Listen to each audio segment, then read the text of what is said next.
Hey, it's me again. So, I decided to just jump in and go into my kidnapping because I know a lot of people are very curious. Um, when I was approximately 5, I was spending time with my father and his girlfriend at the time, and we were with her family. And uh, their friends were there as well, and there was a whole group of us kids. There was a barbecue pit, all sorts of things.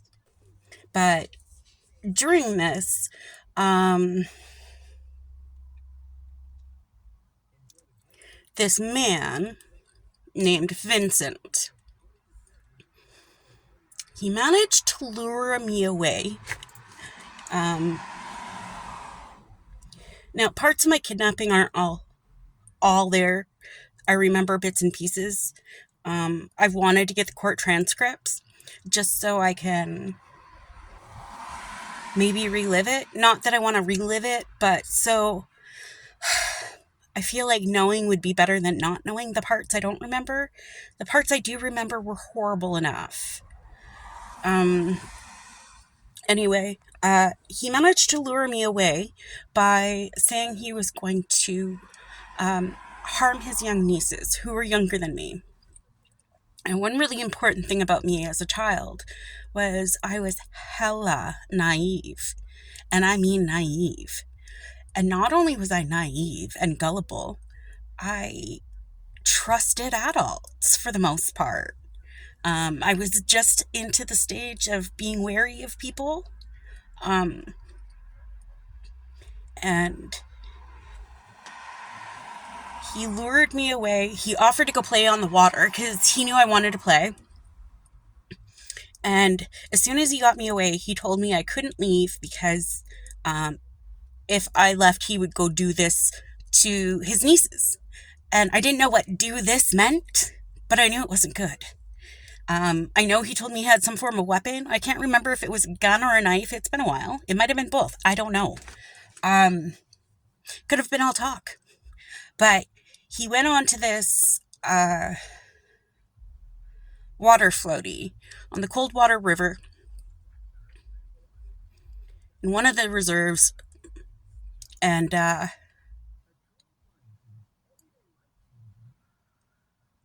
remember he smelled like booze, like alcohol. He was a native man, and he was huge to me. And I remember how sour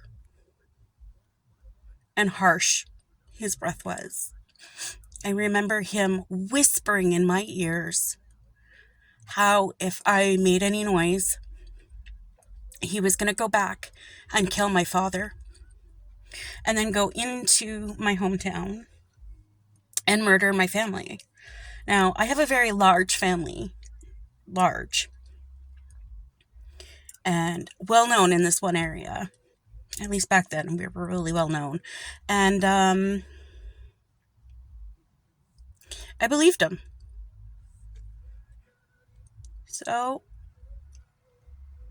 I sat there crying with his hand over my mouth, whispering how he was going to harm me over and over.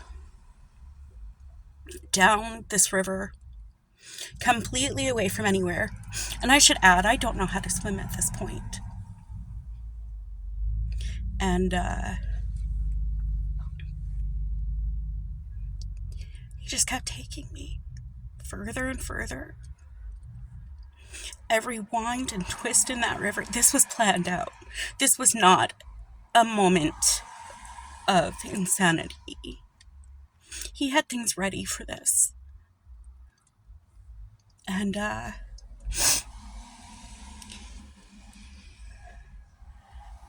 he mentioned how he hurt his nieces and how if I was lucky, he wouldn't kill me. All of this. Now, the important thing is in the 80s, they had this program It was the stupidest thing, and we even joked about it in school. And it was this sock puppet thing, telling us about stranger danger, ways to try and get away. And I remember on this floaty going down this cold water river,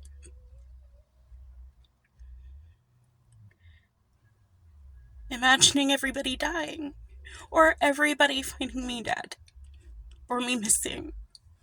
That's all I thought about. And I don't know how many miles we went. And then he finally found that spot that was secluded. No humans, no nothing, in the middle of the wilderness. And he proceeded to molest me. And while he was trying to do this, I was trying to distract him. So this sock puppet told us, use everything to your advantage. Use everything you can think of. Now, I had already been being abused at home. And so reading was already an outlet for me. So, and I knew that adults loved romance. So I tried talking him out of it.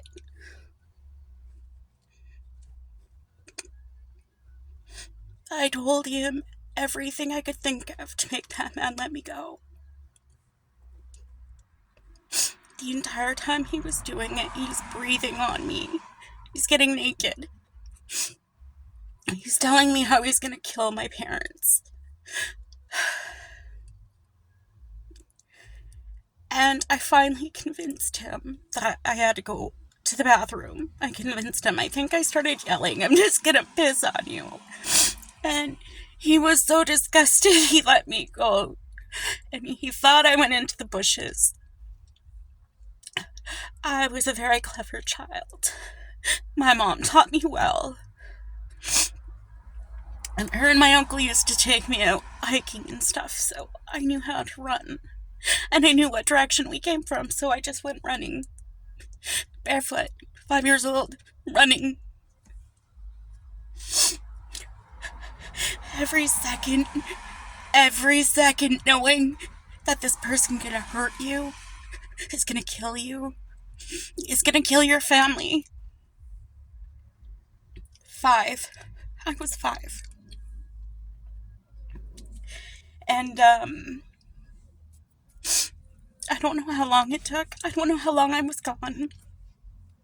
I don't even know if the adults know how long I was gone. All I remember after that was running, just running.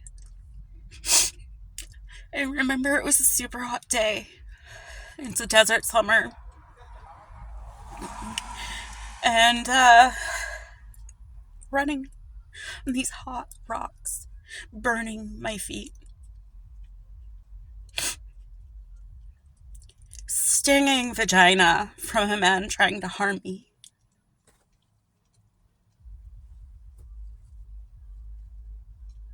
It really sucked. I thought I was dying. I ended up managing to run back. Luckily, this property was on the river area, and I was finally able to get somebody's attention across the river. There was a bonfire, and there was a bunch of adults, and one of the kids saw me, and they couldn't understand how I got across because I didn't know how to swim. I wasn't allowed to go near the water without an older kid or an adult for that reason. And I don't know how I got across. My mom swears that somebody swam across and got me, but I don't remember anybody ever crossing. I don't remember ever telling anybody that somebody crossed. I don't know how I got across. To the best of my knowledge, what I remember about being in the water was knowing that I was going to die and feel like it was okay because it wasn't with him. It's pretty fucking heady, dude. And then I didn't know how to articulate what happened. How do you articulate that when you're 5 and you don't know what that is? And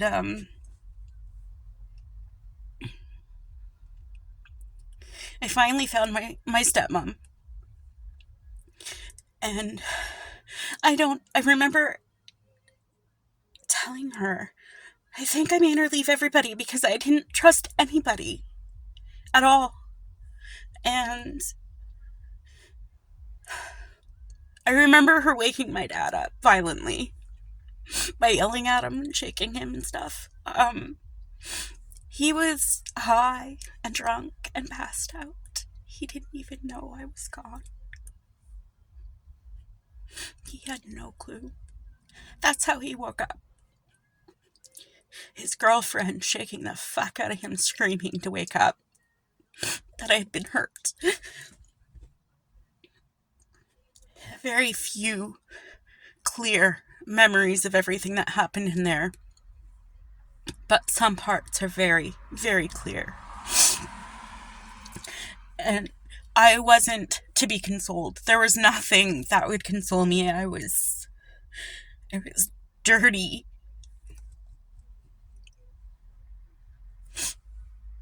I was all the horrible things my stepdad told me I was.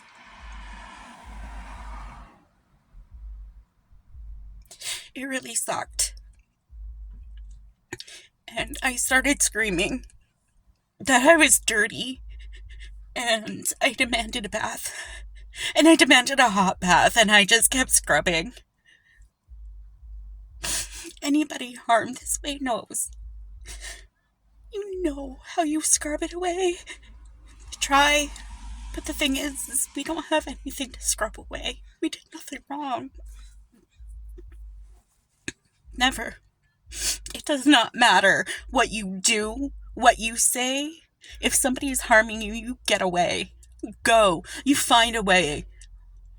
Use anything you can think of. It doesn't matter how stupid it sounds. Why do you care what this person thinks? Just go. I am lucky. I am so lucky. But the thing with this lucky is, after my dad was woken up, all the men got together, and I don't know how or who was told or what was told. I just know they went hunting. And they finally got him. They had called the cops. And we were waiting. And they didn't want to have him with me anywhere near me. So they did, I don't know how they tied his hands up. I don't remember any of that, but I know that he couldn't move. And other than walking, and I remember him calling me a lying slut, spitting at me.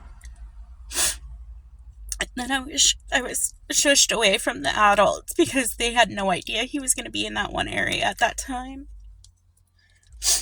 I remember being in the cop car.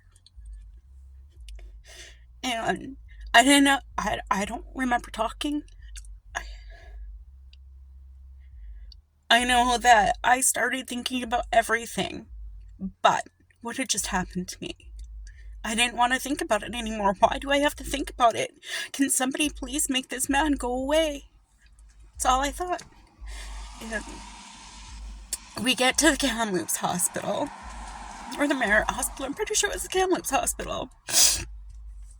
And an emergency came in after I got put in a chair with a needle in my arm. And they forgot about me in this emergency. So here I am, freshly molested, just freshly bathed, and driven to a hospital. And to be fully checked out and treated. But a bigger emergency came in. For the longest time, I was terrified of needles after that. They left the band still stuck on my arm, and this needle just hanging there, waiting for the things to go in. It was the most scary thing to a little child where everything is huge. and you're just tiny. Spent a lot of time at that hospital after this.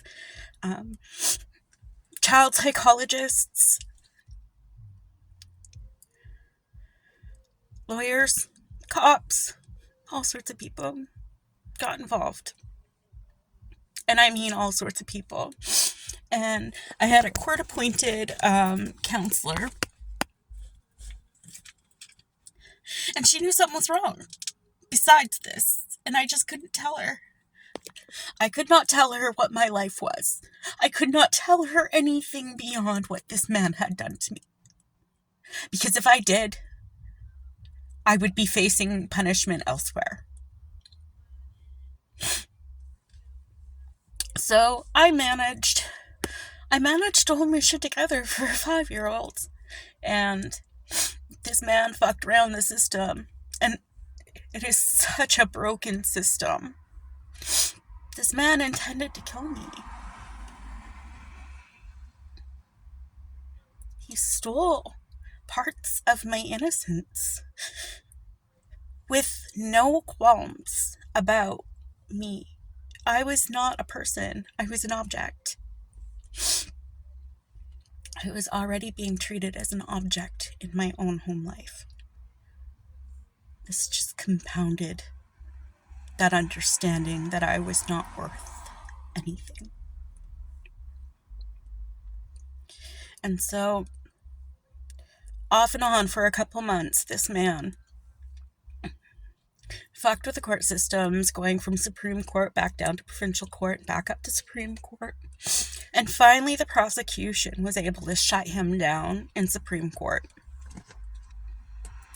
And they had me go sit in this area and have a meeting with a judge.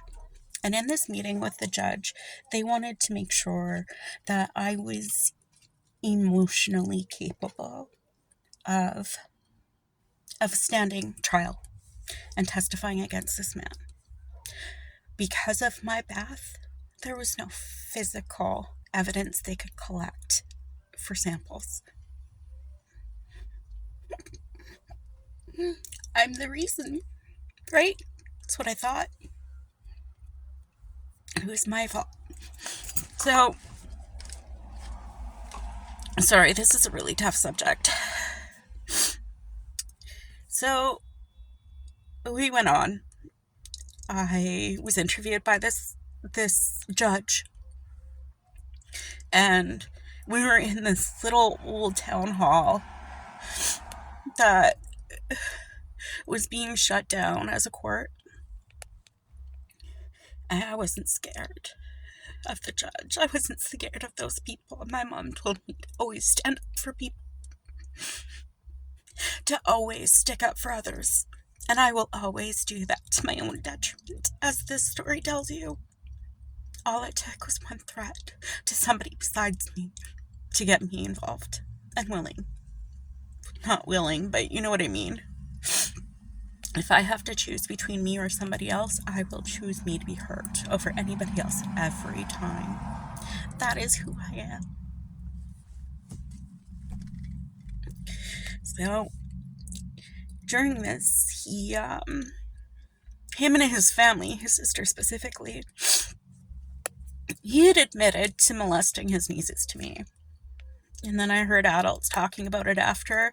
And then I found out that people fucking knew that this man had been harming his nieces. And they were still in that family. And that mother was telling people that me, a 5-year-old, was a slut. And that I asked for it. And that I wanted it. And that all of it was my fault. And I was lying about not wanting it. And I made the whole story up, and it was just gross. And their lawyer tried doing that to me in court. A grown-ass man said to a 5-year-old on stand, actually, it might have been 6 at this point now. He asked me if I was a slut. He slut-shamed me. I was 5. What fucking fucking 5-year-old knows what slut is, or what slut shaming should be, or sexualized in any fucking way. Children are precious and they are innocent. Know that. If you have ever been harmed, it is not your fault. Ever. So, we go through all this court stuff. He admits some really gnarly things about what he wanted to do to me. And, obviously he was found guilty. And, they sentenced him to 6 years in prison.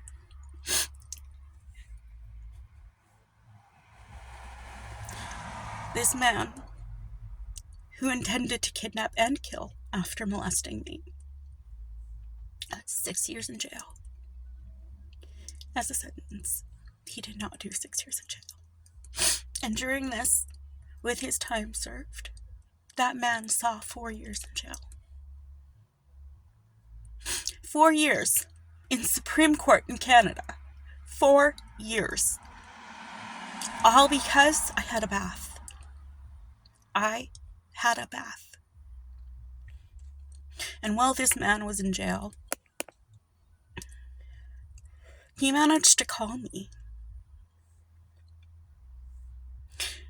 I got a phone call at my grandma's house.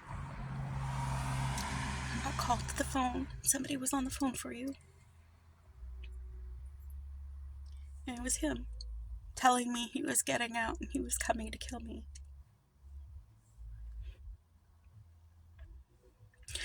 Thankfully, that is the last contact I had with that person. But, I don't think anything ever came of that beyond the cops coming because, for whatever reason, he still managed to get out of jail after that.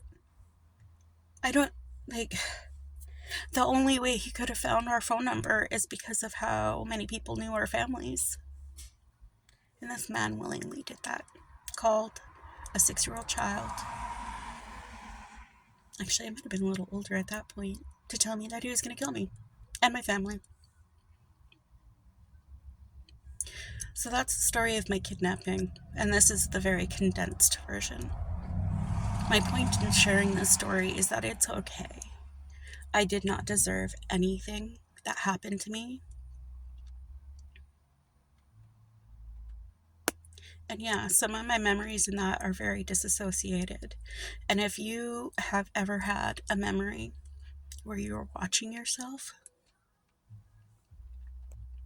that's a type of disassociation, and I have a lot of those in my life. And in some of these moments, it's this.